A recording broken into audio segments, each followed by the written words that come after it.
Good afternoon, everyone, and welcome to today's workforce webinar. We have a pretty good sized group coming in today, so I'm just watching our attendees come in right now. I'll give this just another minute. While we're waiting, for those of you who don't know me, I will just quickly introduce myself. My name is Melissa Glenny, and I've been in the staffing and recruiting industry for 23 years. 11 years ago, I started Franklin Professional Associates, which is a professional recruiting and staffing company based in Leominster, Massachusetts. So my knowing where the people are, how to find them, get them in your door, and keep them there is my work and my passion. And at this stage of the game, I get a lot of joy in just sharing what I've learned, what I'm still learning every day. So I really, truly appreciate your interest in being here today. It looks like we have a pretty good amount here. We have a lot to get through, so I'm going to go ahead and get started. I'm going to try to save some time for questions at the end. So if you do have questions, feel free to pop those into the chat as we're going through, and I'll do my very best to get to those at the end here. So bear with me one second while I share my screen.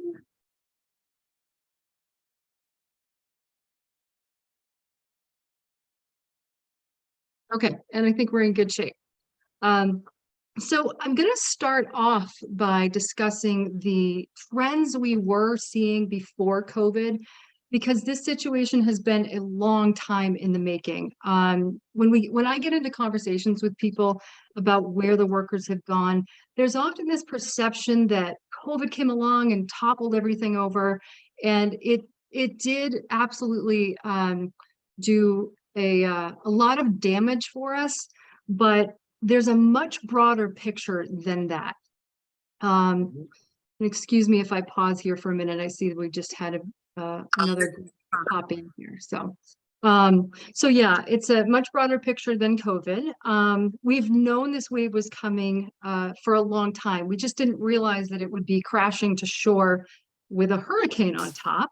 Which brings me to the COVID and since and some of the aftermath effect that we've seen that with that.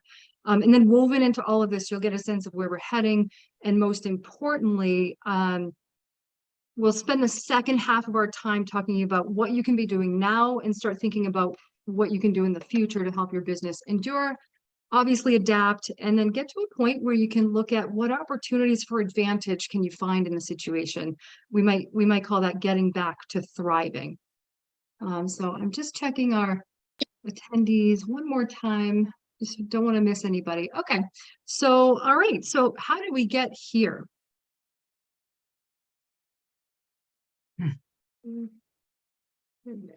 Still people pouring in. Sorry for the pause.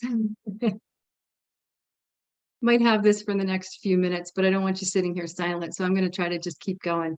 All right. Welcome everyone who just joined us. So glad you could be here today. We're just diving in. So this story really begins with the baby boomer generation.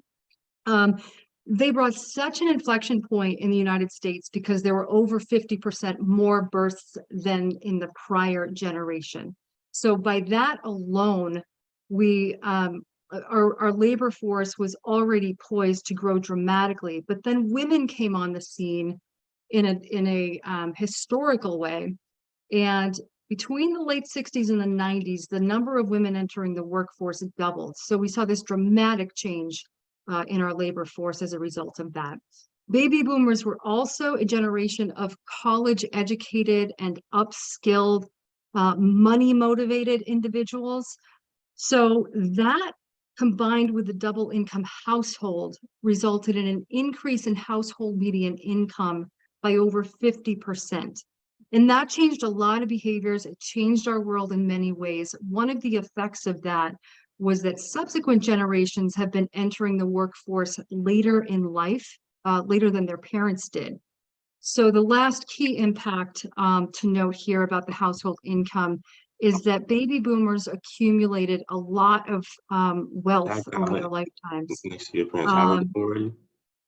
Oh, I think we have It someone doesn't. who's not muted. If everyone Oh, could just just check to see if you're muted, I appreciate it. Thank you so much. Um, so yeah, the baby boomers accumulated a lot of wealth and they were in a position to retire earlier than expected, which is what we have been seeing happening. Okay. Sorry, my mouth is sticking today. So we'll get to this slide. I want to talk about workforce participation in a minute, but just first bear in mind that throughout most of our lifetimes, we've had this large workforce and we've written very detailed job descriptions with pretty robust requirements because we had so many people to choose from. At times, we were up to 6 or 7 people per one job opening who were looking for work. So now we have these people exiting out the other side, and it's a very different picture. Okay, so now we're moving towards the current outlook. I want to bring you to look at these projections that we had surrounding workforce participation. The Bureau of Labor Statistics projected we were going to have a steady decline in workforce participation, as you can see from the dotted yellow line here. Also, Austin State University had a projection here that's in the blue, and that turned out to be more accurate. We're at 62.5% workforce participation right now, so they appear to be dead on.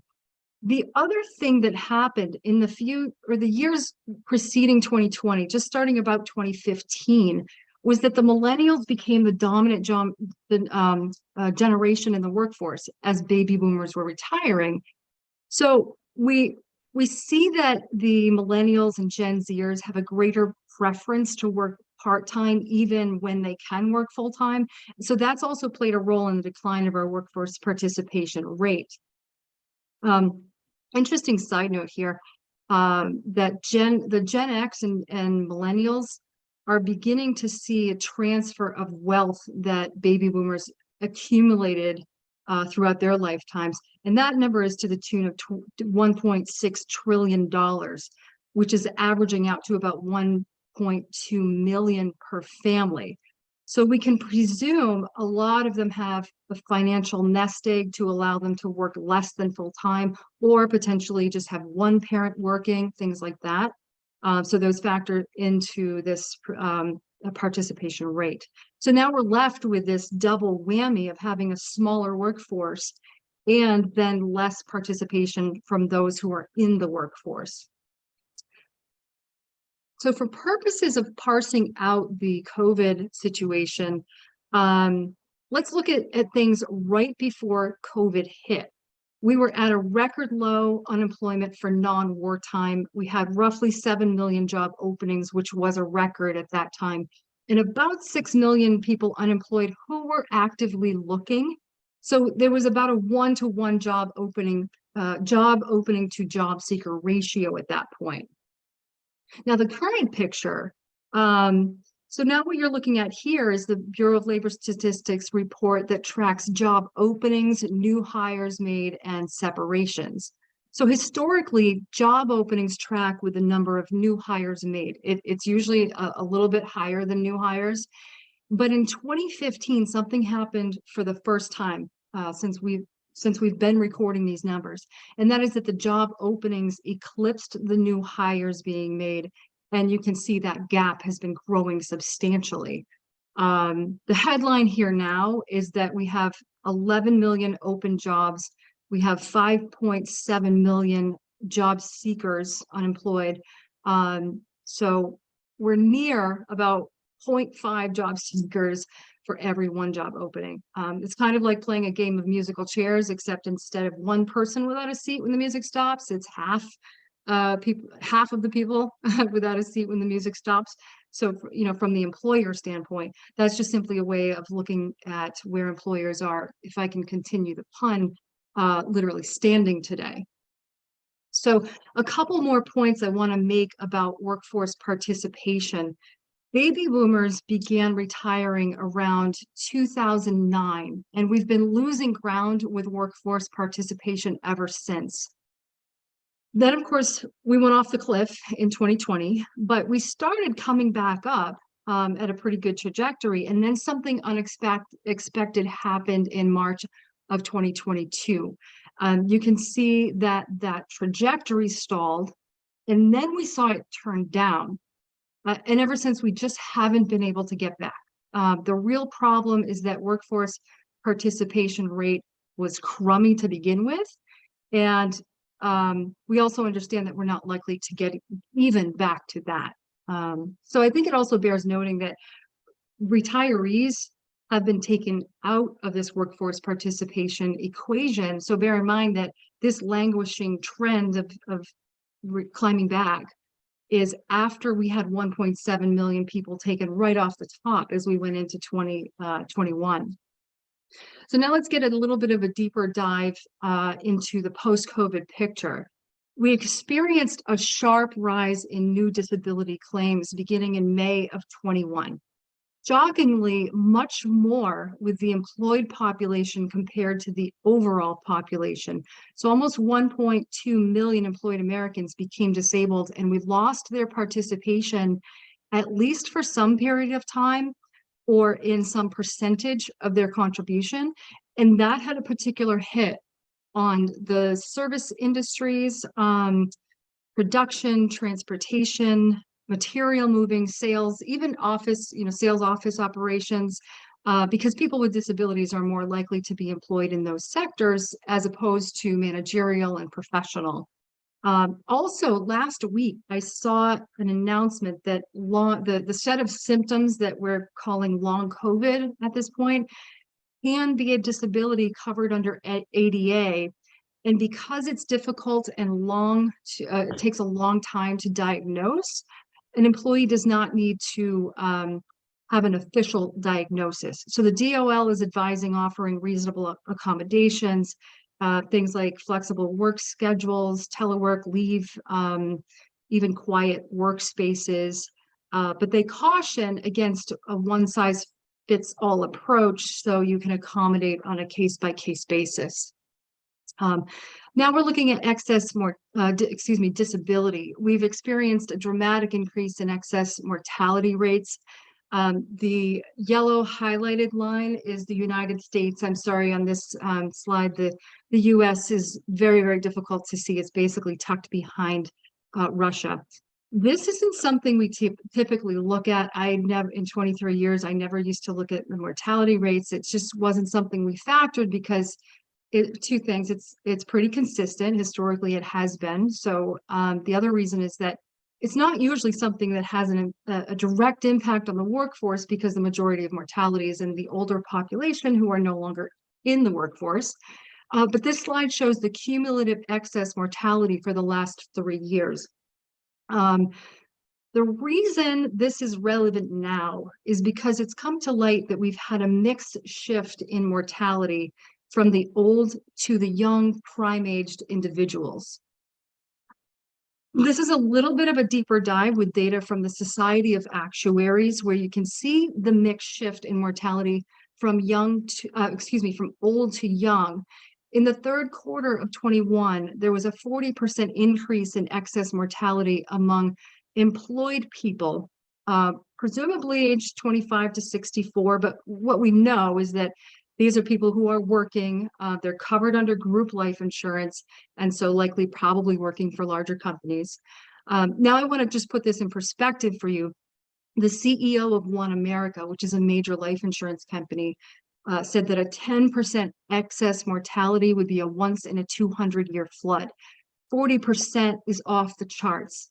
But the shocking part is that the overall population experienced a 32% excess rate of mortality. So employed people are dying at a higher rate than the overall, when historically, what we normally see is that employed people are among the healthier in our population, and they typically make up 30 to 40% of overall excess mortality. So this represents an 8-point flip. If we take a look at the group who experienced the most excess mortality in the working age population, that brings us to the 25 to 44-year-olds. So here we're looking at the CDC's report on this age group, and the excess mortality for them specifically is up 84%. Well, excess mortality is something that's saddening and it's concerning in any group. The impact of it in the younger cohort is particularly harmful in terms of the labor force because of all those number of years lost with each individual. So that's really concerning to me, particularly in the long term, and if this trend continues on. For now, the question is, what possible reasons might there be that are within our influence? Let me take a moment here, a couple of things I want to talk about. The opioid crisis we have in our country, we know that we lost around 93,000 people to opioids in 2020, and that was up 24% from 2019. 2021 and 22, both years, we lost 107 in each one of those years. And we also know from the CDC that we have about 860 prime age men alone out of the workforce from 2021. So the overall estimate is that we have about 9% of prime age people who were lost from the workforce between February of 2020 to June of 2021, and that as a result of opioids. So that is significant. Bear with me one sec. I have one more person to let in. Okay. Yeah, so that is significant. Also, just to note, Massachusetts is actually the third highest state in the country for opioid addiction. So that's something to be aware of if you're here in Massachusetts. On a related topic, mental health is something that we all have an appreciation for, and as employers, more and more of a responsibility for. We know that mental health is a major concern for employees across the board, across all generations. We'll talk about that as we go on. But more and more companies are also responding to that, which is good. Okay, let's go back. I just want to make one last point about workforce participation. I think it's important to understand the workforce participation rate by education level, because this helps to explain why it's so hard to find people to work in entry-level, low-skilled and or physical jobs. We have this concept of the average Joe in the United States as a non-college educated blue-collar worker.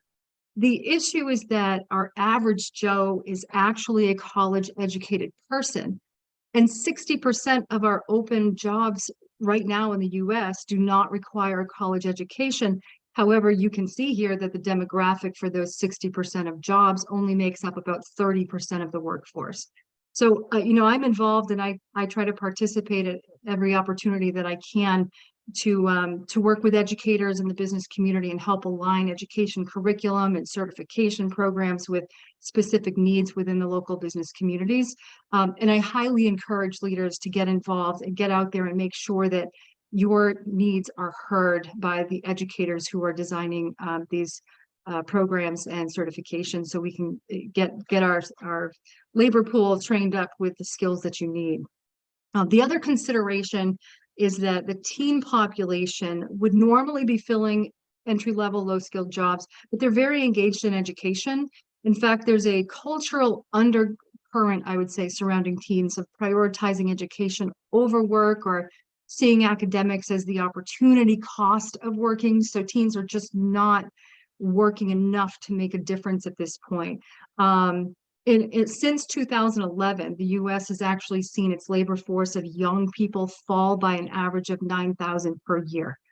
For comparison purposes, when the boomers were at those ages, we saw an increase of 792,000 employees coming in per year. So we're just to reiterate that, we're losing 9,000 a year now. We were close to 800,000 additions. So you can kind of see that disparity and why we're in such a pain point right now. Quick follow on that, the birth rate is also declining. And so today the average couple is having 1.6 children, which is obviously below replacement level. By 2034, 11 years from now, we are going to have more older adults in our population than children, and that's very scary. So the bottom line here is that in order to keep steady with the way things are today, we need to be adding 2 million workers into the labor force each year. Part of the reason also we see the participation rate so much lower for people with a high school diploma or less is because those people may still be pursuing their education. Also, lower skilled jobs tend to be lower paying. So inherent in those circumstances, there's much higher probability of stopping and starting. It's harder to keep reliable childcare, transportation. Sometimes it's a matter of dissatisfaction with the work or environment, potential injuries. So there's just a lot of starting and stopping, and that's what affects the overall measure of participation with the high school diploma or less cohort. The other thing that I have to bring up here, the obvious topic would be immigration. So legal immigration is the other solution to filling lower level positions. That's been through the floor in recent years. And I know there are efforts for immigration reform happening, but we also need to understand that the worker shortage is not unique to the United States. So for example, Mexico has been our major supplier of migrants historically. They currently have at least a 30% shortage of workers in all sectors of their labor market. Some sectors have a greater shortage than that. Similar picture in India, which has been our second source. So this is a transnational issue. Competition at both micro and macro levels is going to be really important. Manufacturing, I just need to give them a little love right now. They are particularly suffering through the pandemic. 30% of people in manufacturing transitioned to other industries. Retail and service occupations also took a particular hit because they rely on folks with the lower education levels as well. So some things to ask, which by the way can apply more broadly, but how can we get people in the door and back to work more quickly? We know there's this cycle. We know what the cycle more or less looks like. So in thinking about how or what you can do to mitigate and shorten the durations of lost time, speed all the way around, and recruiting, interviewing, onboarding, training. These processes are really important to tighten up as much as possible. Also, managing expectations around those specific challenges I mentioned for these individuals, likely adjusting some policies, for example, schedule adherence, amount of PTO, leave. I mentioned schedule adherence because we also saw a very drastic increase in lost time since 2019. So this is lost work time data from the BLS, and you can see the increases since 2019. It's not surprising. Well, I can't say I'm not surprised. I was especially surprised by 2022. But at the same time, having looked at that excess disability and excess mortality data, it's really not surprising to me when I sit back and think about it, because we have to understand there's this ripple effect that disability and excess mortality has on the overall working population.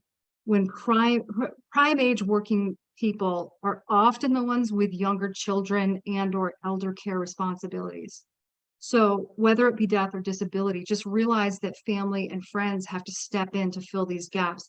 And then those people's ability to work is also affected. I was having a conversation with my dear friend Dick Quinlan last week. He is the director of Jeremiah's Inn, which is a recovery home for men with opioid addiction in Worcester. And he mentioned to me something I didn't know that I found very interesting, that specific to addiction, for every person directly affected, there's an estimated 5 people somehow carrying the burden. And that sounds very similar to me in terms of what we're seeing in the broader scheme of things. Okay, so just to wrap up this segment, the picture right now is that we have 3 million less workers than 2020, 11 million open jobs, and 5.7 million unemployed. I included a breakdown for New England so you can see where your state stands specifically. And so then, how are we going to deal with this? It might be obvious, but I think it needs to be said. And bear with me, I just skipped a slide by accident. Sorry about that. Workforce planning really needs to be recognized as an executive function. Executive leaders, first of all, need to have an understanding of the reality of our labor force. And hopefully for you HR people and recruiters on the call, you can stop getting beat up so terribly if they can understand what's happening. And we also need their endorsements from the top in terms of solutions. So not only the strategic planning and that background for them though, but I also feel like I'm seeing companies find a competitive edge when the top leaders are not only part of the strategic planning, but they're also active participants in the hiring and the onboarding process. So and I bring this up because we've been seeing an unprecedented number of candidates receiving multiple offers, accepting counter offers. And one thing I've learned in my 23 years of guiding people through career decisions is that the heart leads and the head follows. The more people you have rallying around the candidates you want, the better your outcomes are going to be in terms of getting folks in the door. So top leaders also carry a lot of social capital. Just consider the power of a 2-minute phone call from a top leader at the offer stage to your candidate, just to say, we're all excited about you. We hope you join our team. How would you feel if you had 2 or 3 offers on the table and one CEO called you to personally welcome you? You know, these are little things that make a difference, and we need every bit of difference that we can make at this point and going forward. Okay, so number 2 is simplifying job requirements. So, you know, resumes have worked as an effective tool in filtering out candidates when we had a surplus to hire from. We need to be thinking today in terms of filtering in candidates. So the emphasis on resumes and the level of scrutiny many of us have grown accustomed to is not going to help us meet our objectives now. I don't think resumes are going away, and I'm not encouraging that, but we do need to look at them differently, and we need to be looking at our job requirements differently as well. I was talking with a client a few years ago who was a very seasoned talent acquisition professional. And he made a comment to me. He said, you know, when I'm hiring for a role, I always look right and left. And that visual just stuck with me because it helped me to kind of break away from what I call the keyword screening and find some true gems that I otherwise would have likely passed over. So just make sure you're not missing candidates because of a narrow view of their resumes. And what they've apparently done before. So the question is more about not what they have done and more about what they can do. So that's our job, is to figure that out. I was thinking about a major hotel chain that I read about a while back, and they were struggling to get hospitality workers. So the CEO decided to change their process. And what they did was invite people to come in regardless of their background. And they were invited to just show up. So everyone mingled in an open house setting with the CEO and with each other. And based on their ability to interact, they hired. So the CEO recognized that the most essential skill they needed was the ability to interact with people face to face. And they boiled their requirement down to that. The really interesting part of this story, though, is that they ended up finding that the retention for the people hired under their new method was not significantly different from their traditional screening and vetting approach. Okay, so I know that it's obviously not possible to always boil things down to one thing. So now I'm going to talk about how to boil things down to the right things. Many of you may be familiar with this type of concept of using benchmarks. So I'll do a quick flyover and hit some key points. I chose, first of all, to present this in terms of hierarchy because the formula of your ideal candidate blueprint is so fundamental to your success. It's kind of like the Pareto principle here. The bottom 3 categories of defining the role, establishing accountabilities, and creating your benchmark. That will be about 20% of your overall effort. And I know that when you're eager to get someone in the door, it takes discipline to invest time to do this. But, you know, like they said with that Pareto principle, just consider that initial investment of 20% is really going to go so far in determining 80% of your results, not only in terms of the quality of your hire, but also in terms of the time to hire. So you're spending that extra time up front, but ultimately it's saving you time in the end. I also want to stress it's important for all the stakeholders in the hiring decision to participate in the benchmark creation and agree on those accountabilities in the role. a lot of hiring managers have come to us over the years, and when we ask them to describe who they're looking for, they give us a X, Y, Z, and yeah, I'll just know them when I see them. So it's pretty loose approach. I like the concept of knowing them when I see them, if and only if you're constantly keeping your eyes peeled for talent before you need to hire. That's great. However, if you have to when you have to get serious about making the hire, this is just a wasteful approach. In addition to your own time, candidates are much more sensitive than they used to be about their time being wasted. They understand they're really in the driver's seat today. So that approach also comes with some risk in creating poor perceptions of your company in the employment market. We find a lot of candidates now will ask us when we're reaching out to them, how long a job has been open, how many candidates have they been interviewing, and if they hear it's been open a while, a lot of activity, and the company's not pulling the trigger, that's a red flag for them. So I think that wraps this part up. I think, I just hope that this shows you how the process gives you that clarity, the confidence that you're aiming at the right target, and helps to eliminate biases so you can make that calculated decision and get to a hire faster. So I'll just show you what this looks like. I'm giving you an example of what I created several years ago.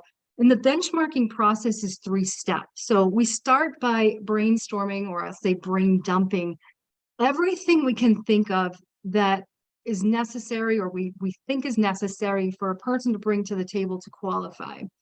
Then we rank each one by a level of importance, and finally the amount of use. So those 2 factor together to give us a final ranking score that you can see over on the right-hand side.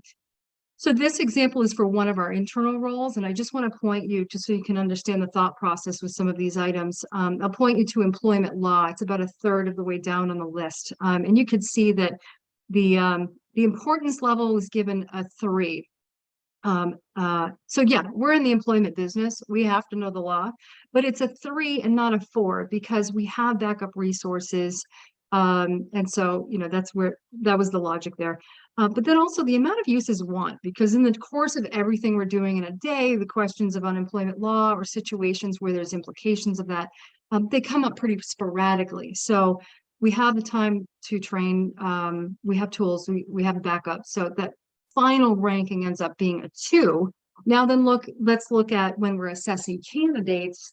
At this stage, we prioritize the list in terms of the final rank. Or we prioritize by final rank. So anything that is less than a 3 is below the line and considered nice to have. If you look up top to the highlighted match for critical aspects, it's the critical stuff that I'm really looking at. What's most interesting to me, when we first created this process, this was the first one we did it with. So when we created the benchmark, the original job description that we had emphasized requirements that didn't even make the list when we really dug deep and we analyzed the fundamentals of a successful candidate. And this is what we were left with, which has been very, very successful for us since then. So I also would like to mention that we're still seeing some employers requiring X number of years experience. However, broadly speaking, they seem to be more willing to concede on that. Whatever you do with that, I encourage you to question yourself to be able to defend. Why do you need that precise number or that range? If you can distill down the reasons, or likely the skills, that you presume a person would have acquired from that experience, it's better for you to be focusing on those specifics and stay open-minded to a broader swath of the labor pool. So keep in mind that 20 years of experience can show up as 1 year of experience 20 times. And on the other hand, an exceptionally talented person might bring more to the table than an experienced colleague. And those are the rising stars who are likely to be especially successful. So you don't want to miss those people. So just a little word of caution there for you. And just to quickly walk through as we wrap this part up, the assessment. So you see there's a self-assessment, and that is just the candidate basically completing a survey for us. The other assessment is a combination of surveys that we give references when we have calls with references. Could be indicators that we're getting from something like a predictive index or a DISC assessment, potentially hard skills hard skills assessments as well. So that's what's all lumped into there. And then finally, we have the interview assessment. And when possible, if we're talking about an item that is a personality attribute or something like that, we're using behavioral interview questions that specifically target that attribute. So we create the interview template, basically it's built off of the benchmark profile. So again, hope you can see how this helps to kind of clarify perception of your ideal candidates, ensure your interviews are standardized per role, so everyone is measured on the same basis, and just helps get everyone on the same page, eliminate those biases, and make a calculated decision. Okay, so next up is understanding candidate drivers. Career Builder does a really good job with market intelligence. This research came out this year about the top reasons people are changing jobs. Per usual, we see some generational variances, hence it's segregated out into two groups. I'm sorry, Gen Xers on the call, like myself, not meaning to slight anyone that you see, they're not included here. I think at this point, I'm starting to see more and more research come out, and we're not highlighted. I think we've all just kind of concluded that we merged into the baby boomer generation because we weren't large enough to shake anything up. So I guess from your own perspective, you could pick a side here. So I think this slide speaks for itself.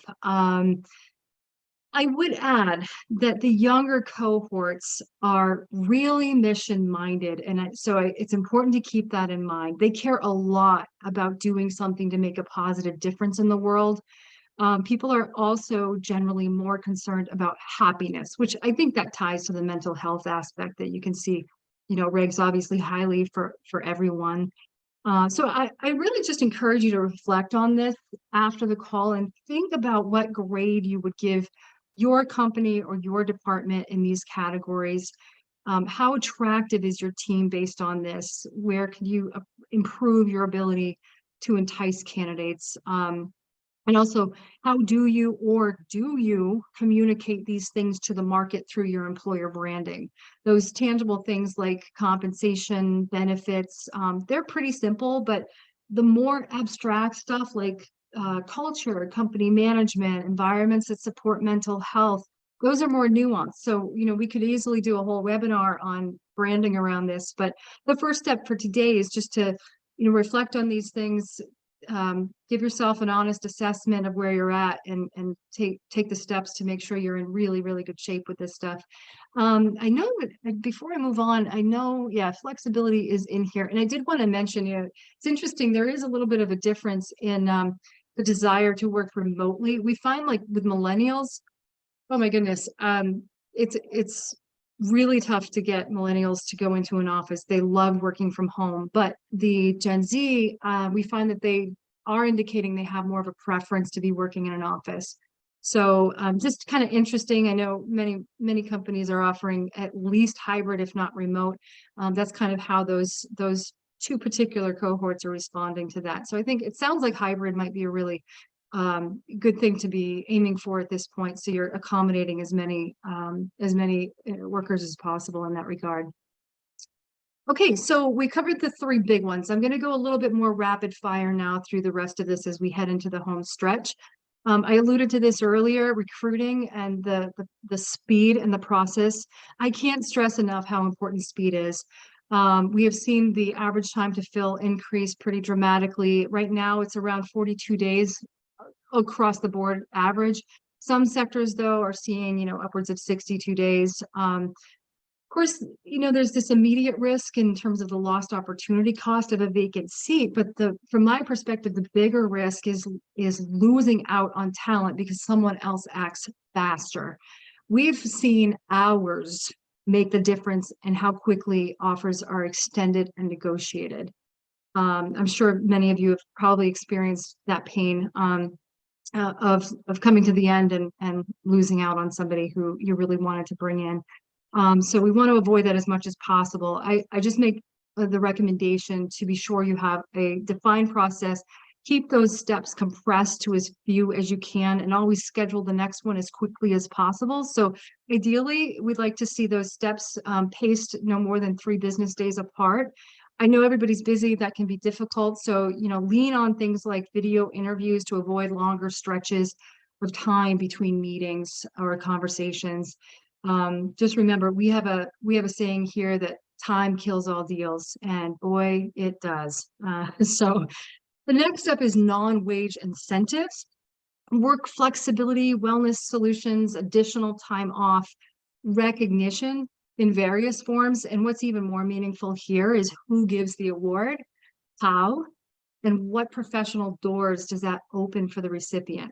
We actually find that more than half of employees say that they are more appreciative of a non-wage reward than they are of extra cash, at least for now.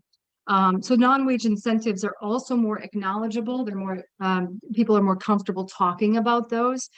So other employees see that, the public sees that, that's part of your employer brand, that you're rewarding people, and that's attractive. Also, a lot of people get really excited about paid time off to volunteer. Remember those mission-minded people in our population now. And there's a lot of emotional value, I think, for everyone in having that benefit to take time out to volunteer. And that emotional value is always the most memorable. So there's some real salient quality there. Almost last, two more things on this. I think mentoring is another one. Offering mentors for employees, or offering to mentor, or set them up with a mentor in the company, up, down, sideways. Some other things are autonomy, giving people autonomy, leadership opportunities, just soliciting their ideas, their suggestions. And if you do that, by all means, please take action or acknowledge and respond to them. That's so important. If you're not going to respond or take action, then don't ask. So these are some of the finer nuances of incentivizing. It really just speaks to people knowing that they're valued, knowing you want to hear from them, knowing that you trust them. So be cognizant of that. Speaking of rewards, retention and stage rewards, these can be excellent for recruiting and retention. Like we talked about before, millennials and Gen Z are very concerned with growth, and they love to have something to aim for. I think that the gamification of our society illustrates that really well. If you look at how many consumer businesses have apps that build in rewards points and stars for time or money spent with them, and that kind of parlays into onboarding and training as well. Training is something I'm hugely concerned with from the employee performance and company service delivery perspectives. I think the reasons are obvious, so I won't go into that, but I'll emphasize the importance of ongoing and repeatable training. So maybe we could say ongoing, repeated, and repeatable training. I've even seen some larger companies, going back to that gamification I was talking about, particularly those companies who are targeting younger people. They really embrace this gamification in their training. So even a simple tool like Kahoot, which a lot of schools use, it's very inexpensive, it's implemented easily. I did it. If I can do it, anyone can. So basically employees are, you design it with the information you want them to learn. They play these games like 3-minute modules, take a quiz, get a bunch of stars, take the next module. They can compete with each other. So some teams have a lot of fun with that. And overall, it gives you the opportunity to test their knowledge, which is great for you and for them. So that's great for training on things that require memorization, facts, processes that are specific to your business. Speaking more broadly, the most in-demand training for companies today are the soft skills, or what I like to say human skills, like communication, assertiveness, team collaboration. These are the things that have a multiplier effect on overall success. So I can't close out. We take advantage of the workforce training grant every year. So this is how important it is to me to make sure we're keeping our workforce up to speed in every way that we can. They appreciate it. Again, it's a great retention tool. So if you're not familiar with the workforce training grant, if you have less than 100 employees, It's you can get $30,000 that's 100% reimbursed by the Commonwealth of Massachusetts to train your employees. If you have more than 100 or more, it's a 50% reimbursement. And I know other states have similar programs, so I encourage you, if you're not in Massachusetts, to look into those. And by all means, if you are in Massachusetts, it's free money to invest in your company's future. The grant application takes less than 30 minutes to complete. Yeah, like I said, employees are pretty excited about it. And so, the time frame for the trainings are, typically about 3 months, maybe then we tack on the next phase, which is another 3 months. So that's why I say it's a good retention tool, because they're in the middle of this training, they'll get a certificate of some sort, or they'll be able to say that they completed XYZ training. So that's how that plays in there with retention. Okay, and we're coming into the home stretch here. I've just got 3 quick ones. Identify the best employees and have a career path ready. This topic is quite company specific, so I just want to mention that when you see someone who is knocking it out of the park, start thinking right away about what next step you have for them. If you don't have a lot of vertical room for growth, think in terms of lateral growth. How can they expand contributions outwards, and then be prepared to give them the recognition and title and financial reward. We can get really creative with titles. If it makes them happy, let's do it. Why not? And communicate with them that you're thinking about this, and that you're mindful of their career path before they have to ask you, or before they don't ask when they leave. Hopefully not. All right, and then reinvesting in industrial engineering. This is a great time to be considering how you can combine jobs based on talent available. You might want to consider decoupling functions if you want to go the other way to simplify requirements, or increase your offering of part-time jobs, which we know people are more interested in today than we've seen before. Also, what functions are essential to keep in-house? What could you possibly outsource to a freelancer? Does a function require someone all year round, or maybe it could be broken up into projects that either a temporary employee or another full-time employee, or group of full-time employees who might have a lull, a few times a year, maybe they can cover that kind of stuff. So even seasonal job sharing. Like, there are college students who would love to work full-time for the summer. There are parents who would love to have the summer off. So, how can you slice and dice the workload to be more nimble in getting things done? And I just want to revisit training for a second here. This is why I'm beating the drum so much on training. You can see if your workforce is going to be more nimble, if you're going to be having to make more adjustments more often, it's so important that you can train people quickly and get them up to speed in as little time as possible with what you need them to do. All right, and last but not least, partner with schools and prisons. A great way to get partnered with a host of colleges very quickly is by using something called Handshake. Handshake is a platform for students all around the country to connect with employers who are looking to hire college grads or college students. And the college administration actually has to partner with Handshake, and they pay for it. So they typically are promoting it pretty assertively. So I recommend that. I haven't seen one for high school. I have looked, I just haven't found it yet. If anybody is aware of a way to connect broadly with high schools, we'd love to know. If you wouldn't mind popping that in the chat, we appreciate that. As far as prisons go, most states have programs in place that you can tap. Of course, this bears some risk, but this population can be very hardworking and dedicated because they're very grateful to have the chance. And they also are more amiable to working those really hard to fill shifts. For example, the third shift, or sometimes, the positions within the company that nobody wants, they're more inclined to be willing to do that because they need a chance to start somewhere. This is referred to as second chance hiring. You can reach out directly to institutions, or there is a platform called jails2jobs.org, and you can sign up to become a second chance employer, post your jobs to be filled that way. So that concludes the material that I had prepared for today. And let me just stop sharing my screen. Okay, all right, great. So, yeah, I'm just gonna check in the, how are we doing on time? All right, I know we're a little above. I have about 10 minutes here if anyone would like to stay on. Okay, Peter, thank you. Peter made a comment offering to serve on an advisory board at a local tech voc school helps find interns and potential new hires. Thank you, Peter. Absolutely. That's how I ended up getting involved with the community college here. So excellent recommendation. I don't see that we have any other questions at this point.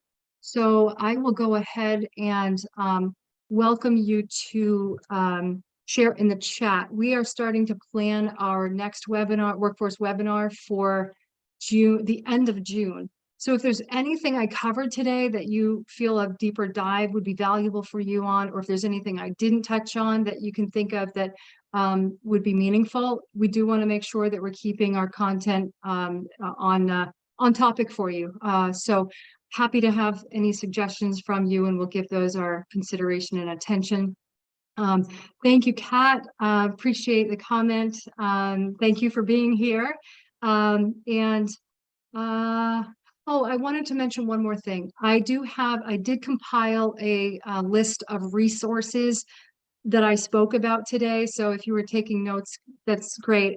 Just want to make sure everybody has everything. So I'll send that out before the end of this week. I'll send you some resources if you wanted to get started with anything I talked about today. And yeah, we have a lot of work ahead of us. We can only eat an elephant one bite at a time. And the fact that you're all here today, I think is just, it's shows that you're already taking steps in a positive direction. So give yourself a high five. Hopefully we'll see you again in June. And thank you again for being here today.